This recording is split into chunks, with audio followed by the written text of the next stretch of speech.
community through business, building relationships, and building Waterloo Region. 570 News proudly presents Business to Business. Here's your host, Glenn Pelletier.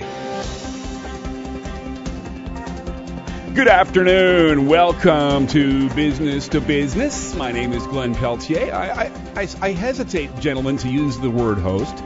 I thought it was gentlemen you were going to hesitate. I consider myself... Good afternoon, gentlemen. Ian. And Ian. Yeah, gentlemen and Ian. Because really, I'm a moderator. When you guys get going, it's just a lot of fun to listen to and actually to watch you guys. And by the way, we are being webcast. You can check us out on the webcast. That's why Ian has his suit on today. At 570news.com. Okay, let's get right to it. By the way, is this our second or third show? I can't remember. Third. This is our third. Okay. Third. And we should have a contest to label Greg and I as to whether who's Mutt and who's Jeff, because I really don't want to be Mutt, but let's leave that for the next program. I can always tell Greg apart from you by his scent. Yes. I'm in the building. And lest anyone misjudge what I'm implying, you wear very nice cologne. And let's put a plug in for it. What are you wearing? Beckham. I'm wearing Beckham today. You're wearing Beckham. You've got his abs too, Greg. Sorry, did you say abs? Oh, yeah, okay. Okay, listen, we have a very busy show, so let's who we got coming up, and then we'll get to our first guest, because we are jam-packed today. Well, we're first joined, or we're going to have a interview that I did Tuesday with Minister Jim Flaherty, who was down for a Manufacturing Innovation Network conference on manufacturing. And then I think we're joined by Scott McCammon from the Ontario Chamber of Commerce. We just got back from the Ontario Chamber annual meeting and policy. And then we have Dave Angus, the President CEO of the Winnipeg Chamber of Commerce, going to talk about a really exciting program coming up in the fall called Centralia. Okay, let's get right to it, because, again, this is a very busy show, and we start off with a heavy hitter. This is Ian McLean, President of the Greater KW Chamber of Commerce, in conversation earlier this week with Federal Finance Minister Jim Flaherty. this region, we're very blessed, as you know, to have a very diverse economy. Manufacturing is still, 20+% of our economy. The education sector with 2 universities and community college, insurance, banking, small business, and agriculture. So what's your message to the delegates? Because this is an important subject for our community in that manufacturing is still such an important part of our economy. What's your message to the delegates today? Well, certainly I'm going to focus on manufacturing and how important it is for the economy of the whole country, but in particular Ontario and southwestern Ontario, and that we're doing relatively well, but we have to be competitive and more productive and innovative. I'll talk about the Tom Jenkins report, which he did for our government and which we've started to act on, particularly with respect to startups, high-tech. And what specifically in the Jenkins report are things that the small business sector should be looking towards so they can make some investments and improve and grow their businesses? Well, that was one of the points that Tom made in his report, that we need to extend our reach on innovation, productivity, R&D to small, medium-sized businesses all across the country.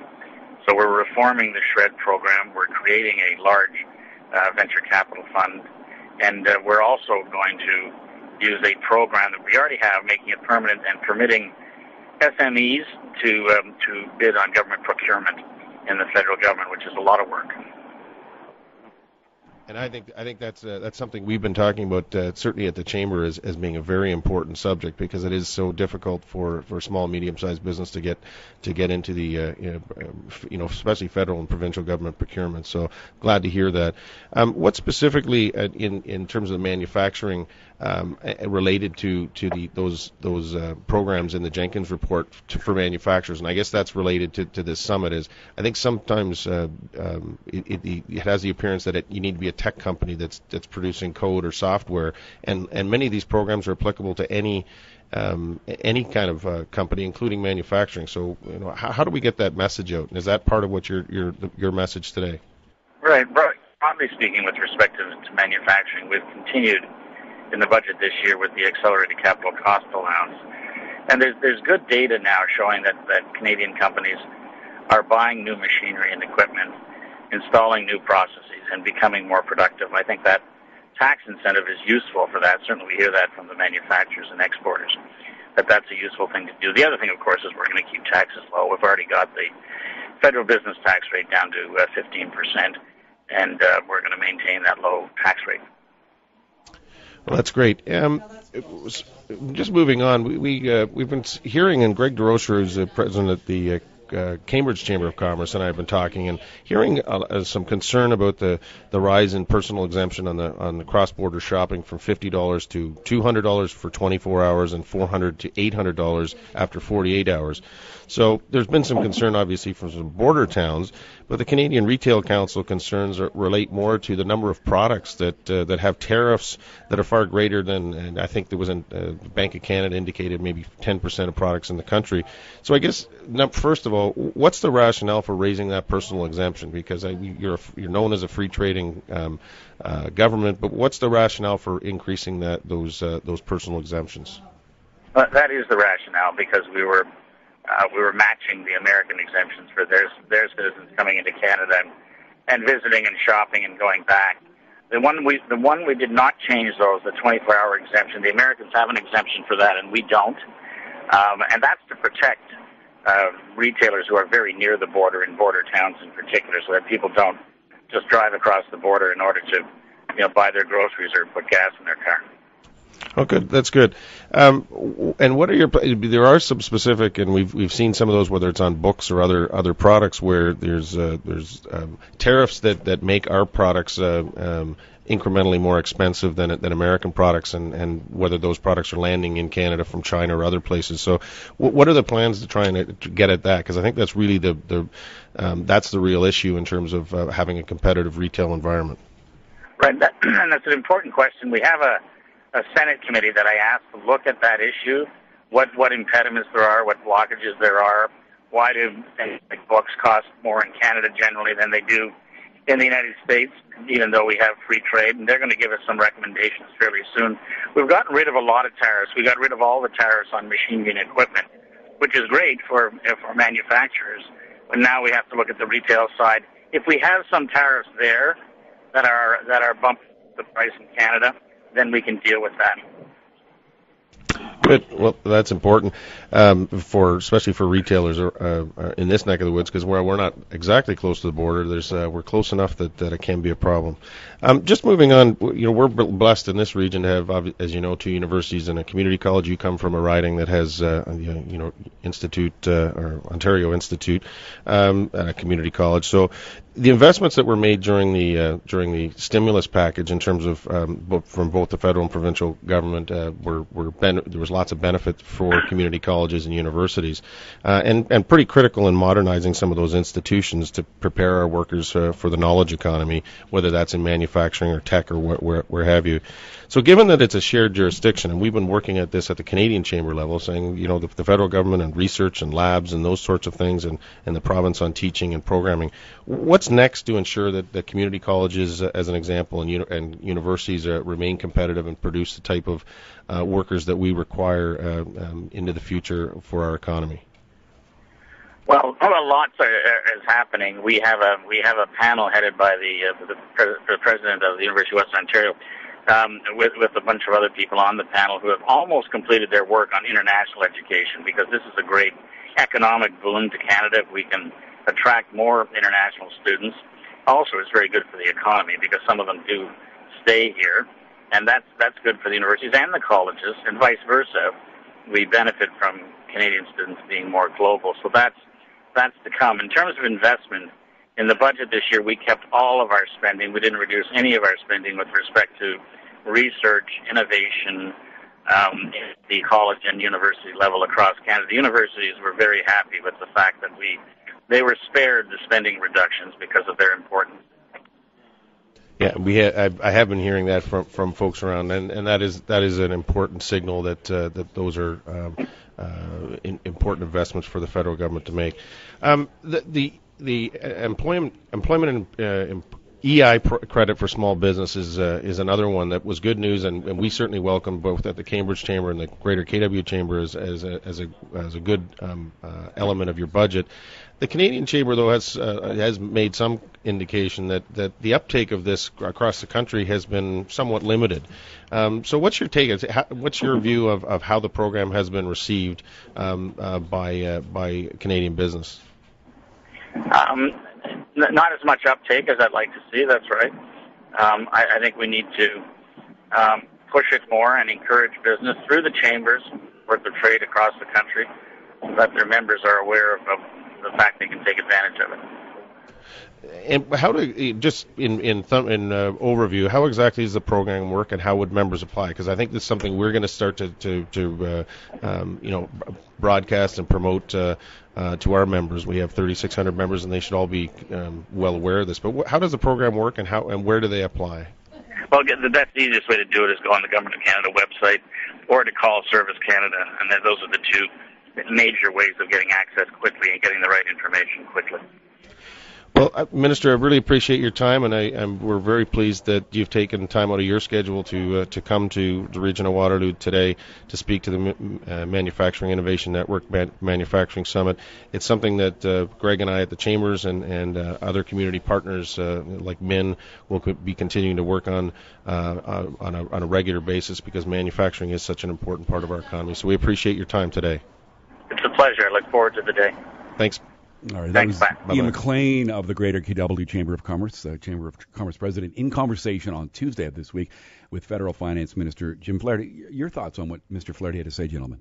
Well, it was great for him to be down for the conference. I think that was the main purpose of his visit. There was over 400 delegates at the conference, and I think that really speaks to the importance of manufacturing. Greg, do you agree? He says manufacturing is a key component of the Canadian economy, especially Ontario, but it needs to innovate, it needs to be more creative, it needs to be more productive. Do you agree with that, and how do we get there? There's no question about it, and I think it's interesting. We can't get into it today, but Amanda Lang had a great article in the Globe last week talking just about this, about that prosperity gap between manufacturing in other countries and our country, and the fact that Canadian companies are reluctant a little bit to go abroad and look for global partners and being able to expand their products and their knowledge. But there's no question about it. We have to keep a strong focus on building that economy around manufacturing. We need to be doers as well as thinkers. And on an upside, this notion, in the immediate post-recession period that manufacturing is dead, I think has been dispensed with. Oh, no. It's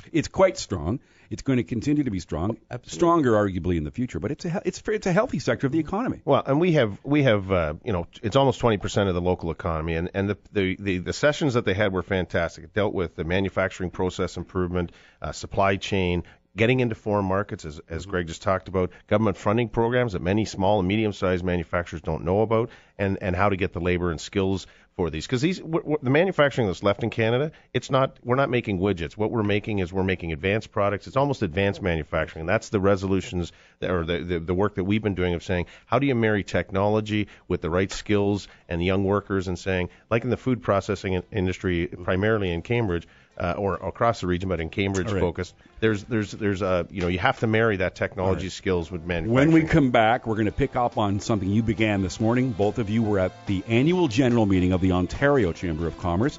We're coming back with the president of the Ontario COC when Business to Business continues on 570 News. We'll be right back with more Business to Business. The phone lines are open. Call in with your questions at star 570, 570-2545, or toll free at 1-800-570-5715. More of Business to Business right after this on 570 News. Listening to Business to Business, featuring local business, solutions, and success stories, connecting community through business, here on 570 News. Welcome back, Business to Business on 570 News. I'm Glenn Pelletier, and as always, joined by the host of the program, Ian McLean is the president of the Greater Kitchener-Waterloo Chamber of Commerce, and Greg DeRocher, the Cambridge Chamber of Commerce president. We just heard from the Federal Finance Minister, Jim Pelletier, and we move on now to our second guest, and he is the Vice President of the Ontario Chamber of Commerce. You were at their annual general meeting today, both of you, in St. Catharines. Why don't you tell us a bit about that meeting? What kinds of things are discussed at the annual general meeting? Well, Glenn, we talk about policies from a variety of areas with respects to their effect on business. And it's always a great time from a chamber's perspective to get together as a collective group from across the province, and of course, the Ontario Chamber of Commerce being the driver behind this, to bring those ideas and concepts forward that are going to make business better and make a better business climate. The Guelph Chamber of Commerce, along with the Greater KW and the Cambridge Chamber of Commerce, presented 2 resolutions. We are very happy to come back and report to our community that both of those resolutions passed the membership of the Ontario Chamber of Commerce. And so one of them, of course, was the Highway 7 extension, basically saying, we've been studying this to death, let's get on with it. And the membership across the province supported that, and it'll be a part of the docket for the Ontario Chamber of Commerce as well. Now, when you make a resolution like that and you submit it to the Ontario COC and they adopt it, where does it go from there? I mean, well, I think really that's where we bring Scott in on the conversation. But let's just go, because I think the other one is really important. With the manufacturing strategy, so Greg should just follow up on that, because that was one that this is the second resolution. Yeah, the second resolution was a manufacturing resolution that Ian and I tried to present last year. There were maybe some issues around it. We were basically saying at that time we wanted an advanced manufacturing ministry set up to really put a focus and attention on manufacturing. But we changed that. We changed that to basically say take the existing ministries you've got, one of them being the Ministry of Economic Development and Innovation. Make that the priority ministry for manufacturing. All things focus through that ministry, and that minister, Brad Duguid, will focus on that advanced manufacturing portfolio to start building and creating a stronger manufacturing, advanced manufacturing climate in Ontario. So those were 2 very important resolutions from our perspective that we got resounding support at the end. And you know what's interesting? We have, those were 2 that we got support from across the province, but there was 3 others that struck me, and then I think it would be important for Scott to sort of tell us what happens with them now. But one came from Ajax Pickering on utilizing private and not-for-profit sector in delivering public services, and that's something that was fundamental to the Drummond report that we talked about 3 programs ago, and we're pleased that one was passed.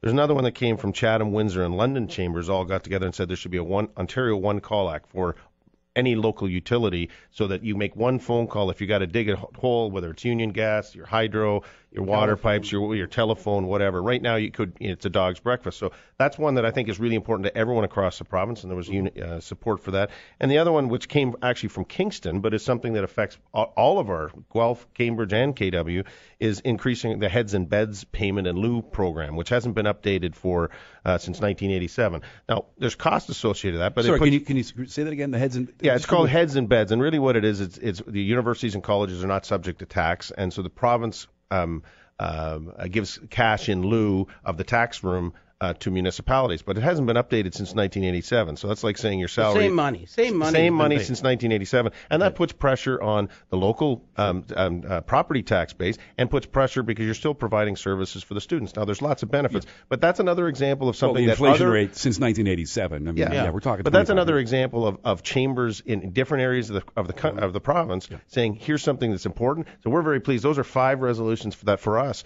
We will be saying are things that we can point to and say we're taking a leadership on those issues, and I think Scott can talk about what they do with it in Queen's Park, because we work on it here locally, but what do they do with it in Queen's Park? Both of you, Ian and Greg, have been longtime advocates for the manufacturing sector in the province as a whole, and in Waterloo region and area. So we thank you for that, and we know that it's a very important area. From a personal perspective and from a business perspective. And so joining us now is indeed Scott McCammon, Vice President, Ontario Chamber of Commerce. Welcome to the show. And you're on the air with Ian McLean and Greg DeRocher. Go ahead. Thank you. I'm happy to be on, and good afternoon to all of you. Scott, maybe you can, it's Greg, by the way, because I know people confuse Ian and I've got to do something about that. I think I'll maybe do something with his vocal. Here's how you tell them apart. Okay. One wears a tie and one Greg doesn't. is wearing Beckham cologne. Ian is wearing high karate. Well, I can tell you they look the same, so even if Scott, it was very good to see you this weekend. But I guess, and Ian kind of alluded to it a little bit, here we've done, as chambers of commerce from our communities, we've worked hard on these policies, we've taken them, and as a collective group, we've talked about them, debated them, massaged them, and then come out with the final policy. What do you do with them now? I'll get to that in 1 second, but before I do that, let me just thank both Greg and Ian. You guys make a huge difference in the province of Ontario, and we appreciate your support. The work that you're doing in Cambridge and Greater KW is phenomenal. You guys are two of the biggest chambers in Ontario, so you should be very proud of what you're doing. Thank you very much. Thank you. So segueing from that, then, what we do is, as you're saying, our job is to lobby at Queen's Park, and we do that every day. And we do that partly because a lot of the chambers, we have 160 chambers that are members of the Ontario Chamber. A lot of them don't have the time or the expertise to be at Queen's Park, so that's our job. So what we do with the resolutions is typically we'll bundle them and put them into a policy document that makes it more of a narrative, so that it's not just the raw resolutions, but it tells a story behind it in terms of why we're asking for certain things. Mm-hmm. And then basically our lobbying is kind of a two-prong approach. We lobby the politicians, obviously, because they're the ones that ultimately make the decisions, but there's a lot of lobbying that goes on with the civil servants, the bureaucracy. Mm-hmm. Because I think the hallmark of the Ontario Chamber, which makes us different than a lot of business associations, is that we work behind the scenes with the civil servants to actually help craft and shape policy. It'd be easier for us to just grab headlines and criticize the actions of government, but we'd actually be we prefer to be part of the game plan. Mm-hmm. and actually work on developing things that are important for our members. Mm-hmm. So that's essentially what we do. We're meeting with them on a regular basis. We have a new president and CEO, so over the last couple of months he's met with every cabinet minister. He's met with Tim Hudak, Andrea Horvath.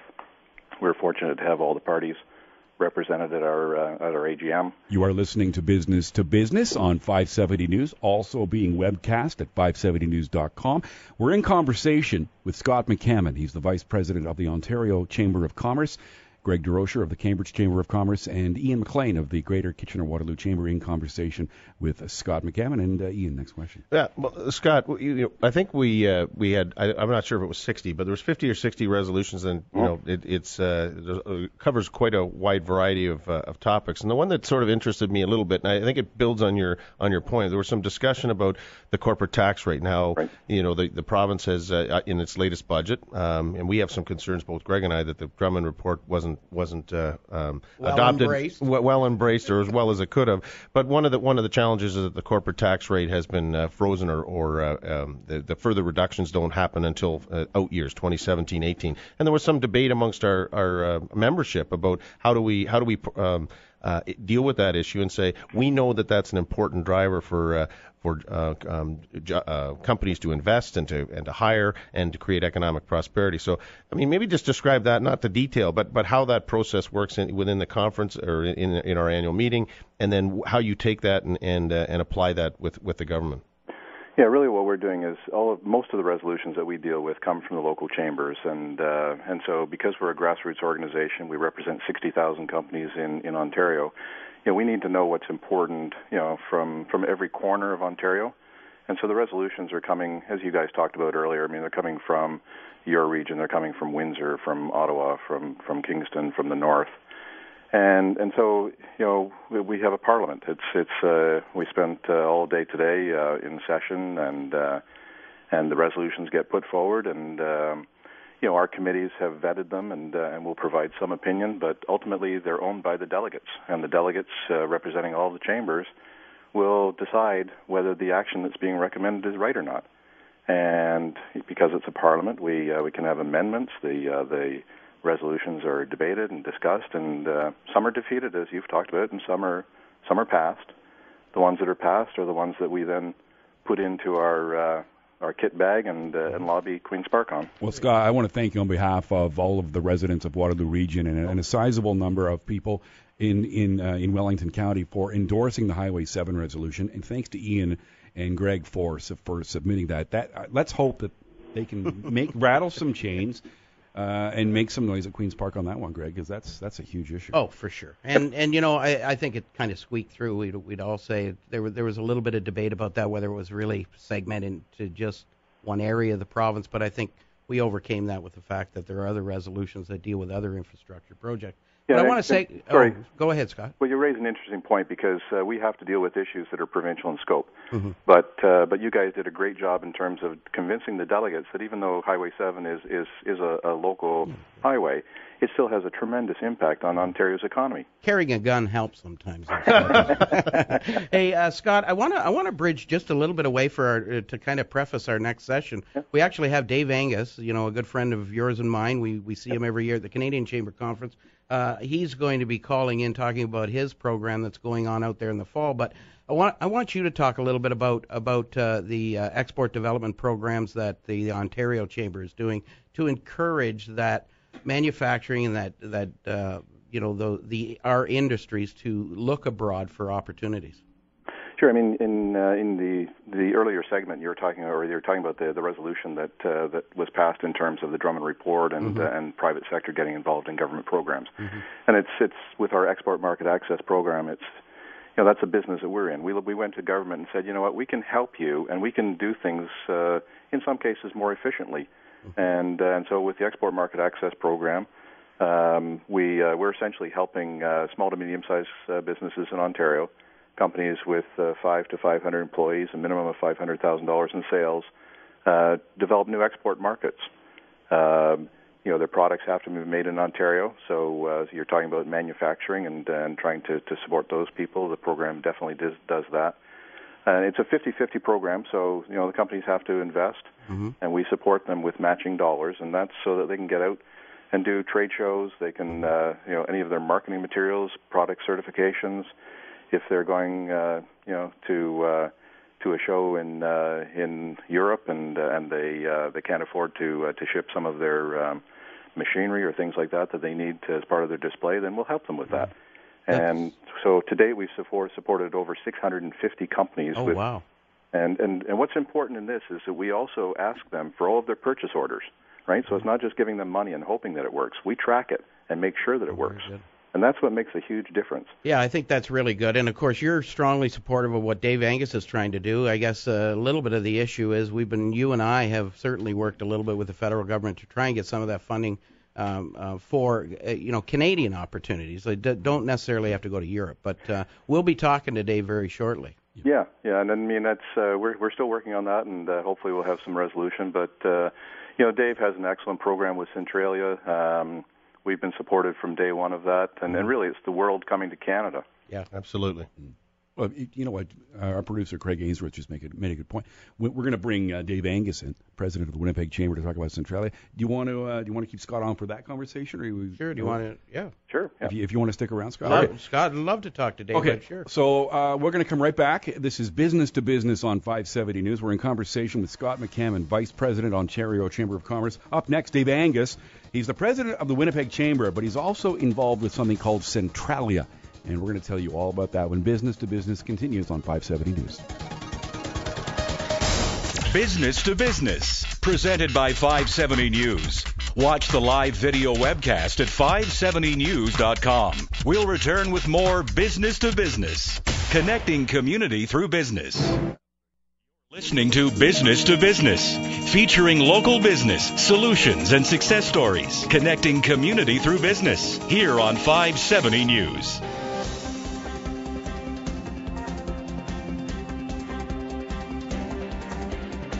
Welcome back to Business on 570 News. Our hosts, as per usual, Greg DeRocher, president of the Cambridge Chamber of Commerce, and Ian McLean. He is the president of the Greater Kitchener-Waterloo Chamber of Commerce. We began the show with Finance Minister Jim Flaherty in conversation with Ian, and he was in town earlier this week. And we're in conversation now with Scott McCammon. He's the vice president of the Ontario Chamber of Commerce. And joining the conversation, Dave Angus, who's not only president and CEO of the Winnipeg Chamber, but is also spearheading something called Centralia, which takes place in Winnipeg in October. So, gentlemen, take it away. David, how are you? It's Greg. Good, Greg. How are you doing? That's very good. I see we may have had a little bit of a problem. We had to give you a call in the cell, but we also There's no problem big enough that we can't overcome, Greg. Of course, you're in Winnipeg. There's all kinds of things that you solve on a daily basis. But we also have Scott McCammon on, too, and, of course, you're familiar. Scott has just been somehow disconnected. Oh, has he? We're going to get him back on. Back. We're going to hope he calls back on. But Dave... He did that on purpose, didn't you, Greg? No, I didn't. Okay. Dave, you and I, of course, we've talked about this for a couple of years now. You came to a Canadian Chamber Conference, brought this model of that's been around for a long time, but rebranded it as Centralia, a Canadian made right in central Canada here in Winnipeg. Of course, I always said I'm not sure why I'm going to Winnipeg, but I certainly knew when I came back that I was absolutely blown away by this program that you have put together with your partners to try and develop a strong global economy within our SMEs. So maybe just give us a brief overview of what Centralia is all about. Well, first of all, Greg, thanks for the opportunity to do that. And thanks for coming, actually, in 2010. It was great to have Cambridge represented. And we didn't know what to expect back then. We basically were selling air at the model. It really started in France back in 1990.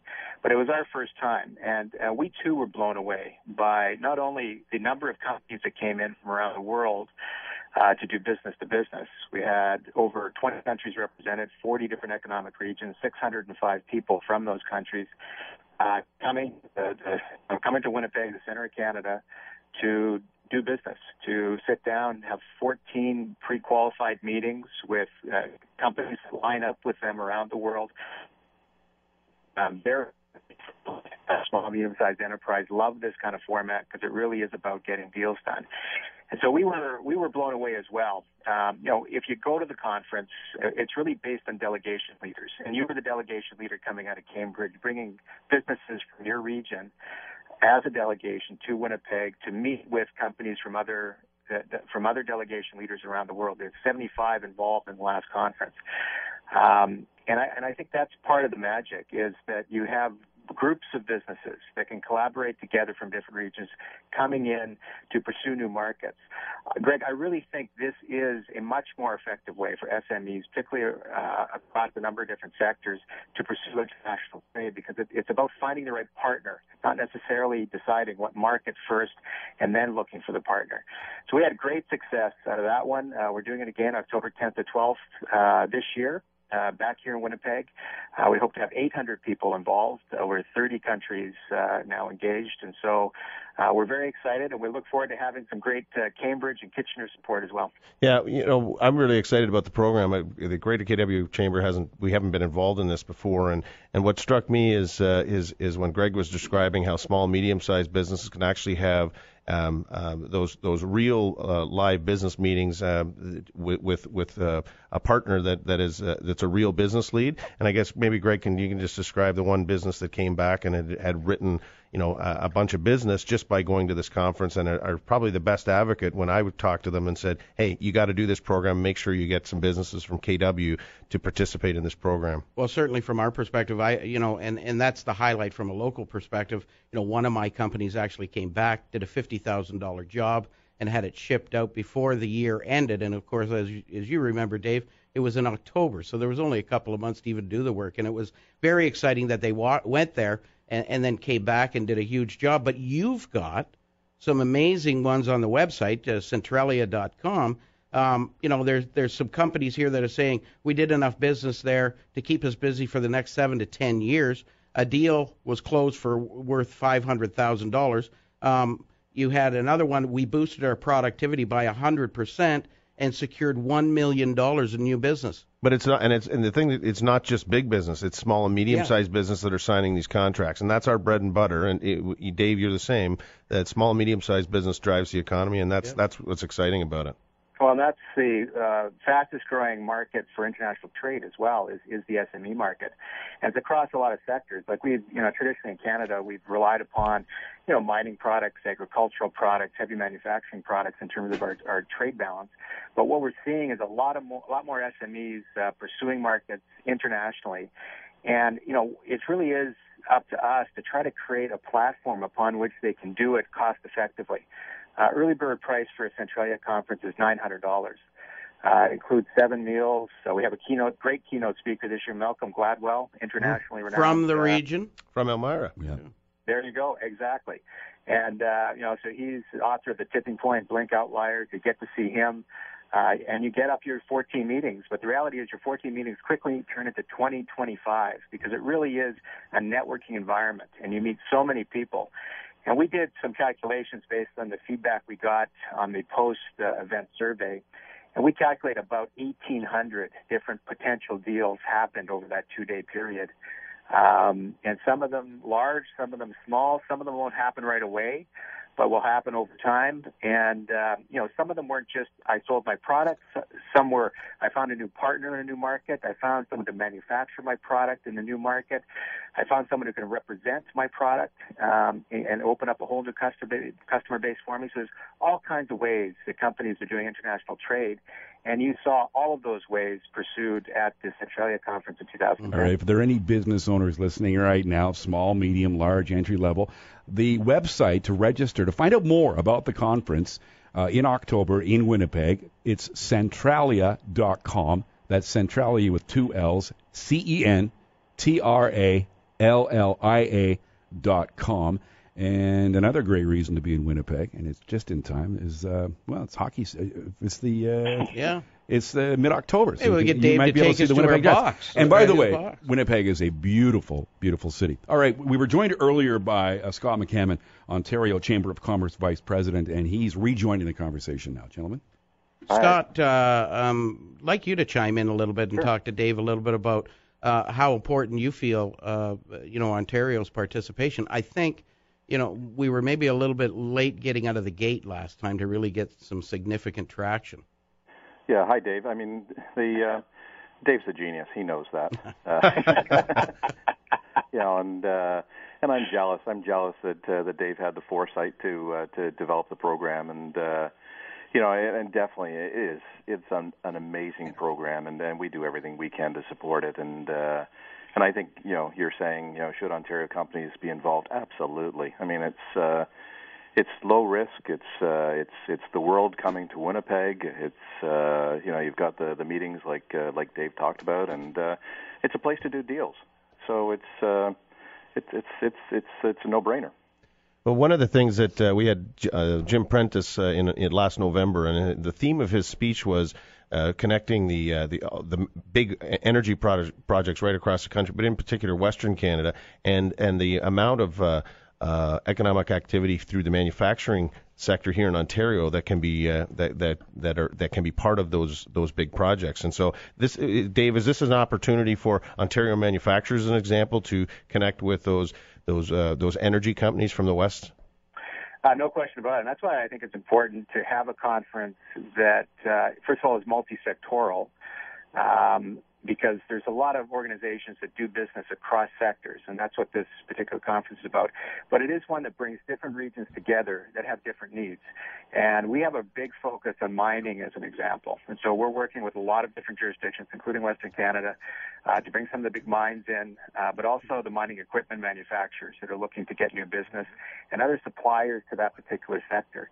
And so there's all kinds of, opportunities that come out of a conference where businesses come together in one place, and that's exactly what happens at Centralia. Well, that's fantastic, and it's very exciting. And Scott, I know you're a big champion of this as well, and yep. And we're getting Ian now. Ian's now he's now not so wet behind the ears. I've got 18 months. I know, I don't know whether Greg's giving me good advice or not, but I'm no longer wet behind the ears. Dave, you can tell me. Am I giving Ian good advice? Ian, we should probably talk offline. Gentlemen, thanks for your time. Thanks, guys. Greatly Thanks, guys. appreciate it. Dave Angus. Thank you. Dave Angus is the president and CEO of the Winnipeg Chamber of Commerce, and he's the organizer of Centralia, which is a conference in October in Winnipeg, and a lot of business deals can be had and have been made at this particular conference. If you want to find out more, go to Centralia.com. That's CENTRALLIA.com. And also, Scott McCammon, thank you for your time. He's the vice president of the Ontario Chamber of Commerce. We've covered a lot of ground, gentlemen, and there's a lot to get to. Mm-hmm. We're going to talk about an event that you had earlier this past week. Huge event. and live via satellite from Atlanta yet. And we're going to talk more about LeaderCast when we come back and some forthcoming events on behalf of both the Greater KW and the Cambridge Chambers of Commerce. You are listening to Business on 570 News. We'll be right back. We'll be right back with more Business to Business. The phone lines are open. Call in with your questions at star 570, 570-2545, or toll free at 1-800-570-5715. More of Business to Business right after this on 570 News. Business, featuring local business, solutions, and success stories, connecting community through business, here on 570 News. Welcome back to Business on 570 News. Our hosts for each and every show, in no particular order, because we always change this up. Why do you do that? It's like man? Dean and Jerry. Mutt and Jeff. Like Jerry and Dean. Simon and Garfunkel. Garfunkel and Simon. We don't play favorites here. Ian McLean, president of the Greater Kitchener-Waterloo Chamber of Commerce, and Greg DeRocher, who's the Cambridge Chamber of Commerce president. And I jest, but you guys really do get along. You do work together. I can tell you're friends. That's a good thing because people know that you're representing the region as a whole. Well, absolutely. You know, I think Ian always says, nobody in business pays attention to the 401, and I think that that's obviously true. Business is business. We want to do business wherever we can, and that kind of leads in from what we just talked about with Dave Angus from Winnipeg and with Scott McCammon from the Ontario Chamber. Ian and I are partnering up together on this Centralia program for the fall. We want to take a large delegation of small and medium-sized companies from this region to Winnipeg to experience something that they just will not believe. I was there in 2010, and I can attest to it that this is absolutely the most amazing event. So we are the delegation leaders, per se.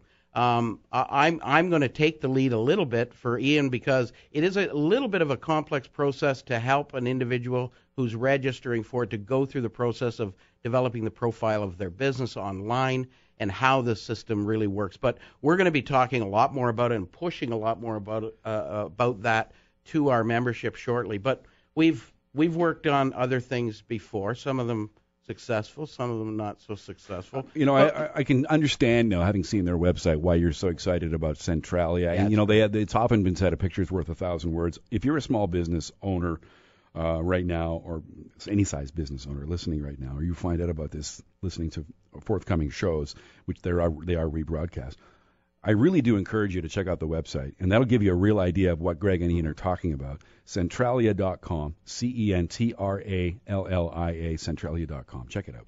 Yeah.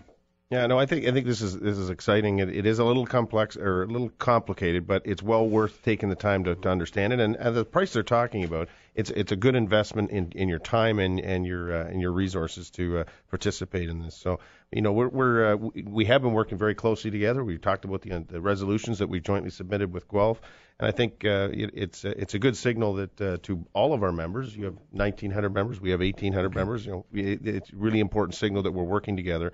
And I think the other one that we're talking about is a China trip, where we're putting on a trip to China, so the people that are thinking about either trip one is just about sold out. Yeah, we thought we started with 8. We thought 80 would be a good number. We're well past that already, and we're putting on a second one. So those are the types of things that we're working on together that I think are really important. Yeah. Okay, gentlemen, you've had a couple of events, a chamber event this week, and there was also a manufacturing event this week. We talked about that earlier with Mr. Flaherty.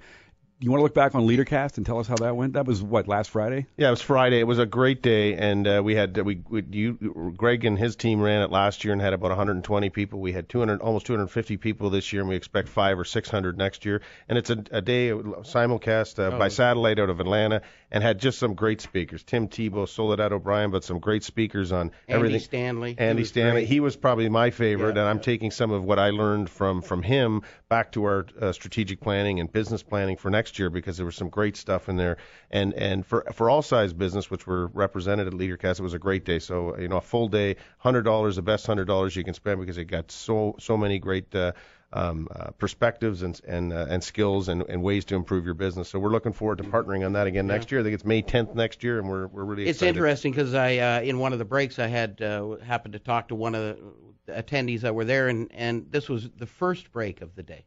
And he told me at that point, he says, I got my $100 worth already. That's nice. You know, it's really, really fantastic. Yeah, and so it's happening again next year. Yep, And May it's 10th.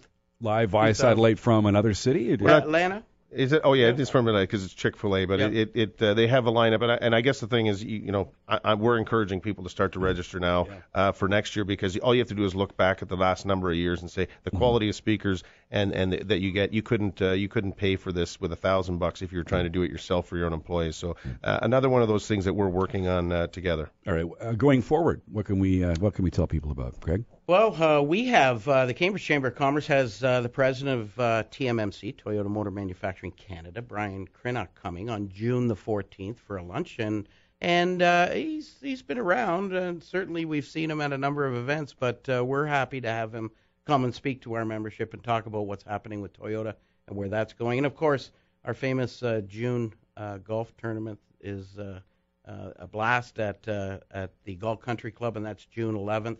And on May the 14th, of course, our Business After Hours. Brand new Krabby Joe's in town, south end of Cambridge, down on Dundas Street, and we're looking for a big crowd there as well.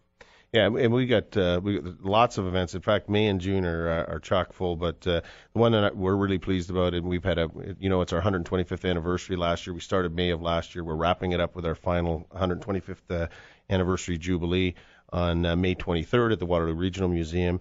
But we expect 350, 400 people from across the region, and we're very honored to have the president of the Ontario Lottery and Gaming Corporation, Rod Phillips, is an old friend of mine. He went to Laurier. He's a local boy. Give his thoughts on the importance of chambers and particularly for our anniversary, why we've been important to the community. But also he has a message on how OLG is doing what every business needs to, which is to take a look at its business and innovate and become even better at what they do. So we're really excited about that event, and we've got lots of education events. One that I've gone to the first two sessions is called Survive and Thrive with Greg Viner. If you haven't been, you should go. Great. He gives lots of leadership skills and how to enhance your team to create more benefit and improve your bottom line. So we're looking forward to the third in his series of 4. Well, both of you guys have done great jobs on your websites, and I can't say enough how much you can learn and gather from going to the websites. We'll give them out again if you want to check them out. It tells you a lot about the chambers and what they do and what they have coming up. It's greaterkwchamber.com. That's greaterkwchamber.com and cambridgechamber.com, right? Not .ca, .com? That's correct. Right. All right, gentlemen. Well, this hour just flew by. Wow. I know. And we have another show coming up. We do this pretty much monthly, gentlemen. Yeah, right? yeah. First weekend of the month. I don't know what the next one is, but we'll have a chock full of program with lots of great information for everybody. All right, gentlemen, it's been a pleasure as always. Our hosts, rather. I feel like the guest here. Our hosts. You are the guest. Greg DeRocher. Thanks for making me feel so welcome. Greg DeRocher, president of our Cambridge Chamber of Commerce, and his partner in helping business, Ian McLean, president of the Greater KW Chamber of Commerce. Their websites, again, greaterkwchamber.com, cambridgechamber.com. Our thanks as well to producer of Business to Business, Craig Ainsworth, and webcast producer, you can check us out on the web at 570news.com, Catherine Drake. Thanks for listening. We have more Business to Business coming up in the months ahead. Keep listening. This has been Business to Business on 570 News. Business to Business, presented by 570 News. Watch the live video webcast at 570news.com. We'll return with more Business to Business, connecting community through business.